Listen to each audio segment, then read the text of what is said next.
बैठे वालो एक बात जान लो बैठले बैठले ना तो और तार पेचो गले ना बिल्डिंग में काम करे बिल्डिंग से गिर गई। हाँ सबके दबा गेल वो वही में आदमी मर गेल बा। अच्छा हाँ अरे पेचो की तार आ गई ना पेलचू मार बिल्डिंगिया गिर गेला तो रुआ के बच गई नहीं है। जान तर हम उससे पहले छुट्टी ले लेनी है, जैसे ही बाहर निकलनी है साला बिल्डिंग ही गिर गेला। तार वाला इडोनिया पे निकल जाओ, इडोनिया मर जाओ।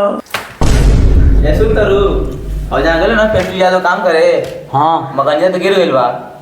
अच्छा और सब मर गए दबा के फिर अच्छा सब दवा के मर गए ना, सब पिलचुआ मर गए लेकर मतलब और मरिए देखो पिलचुआ आ गए अरे दो गलवा मरी। अरे पिलचुआ भड़ुआ आज कैसे बच गई लिया? जान तर डार्लिंग लागत हमारे के करवा चौथ तार व्रत सक्सेसफुल हो गए, वही के वजह से लागत हम फिर बच गए नहीं है। आज हमको बीड़ी की तरफ लागत रहा, सोचिए बाहर जाके बीड़ी पी ली, जैसी बीड़ी पिए तो नहीं तो बिल्डिंग ही गिर गई, आज फिर बच गए नहीं है।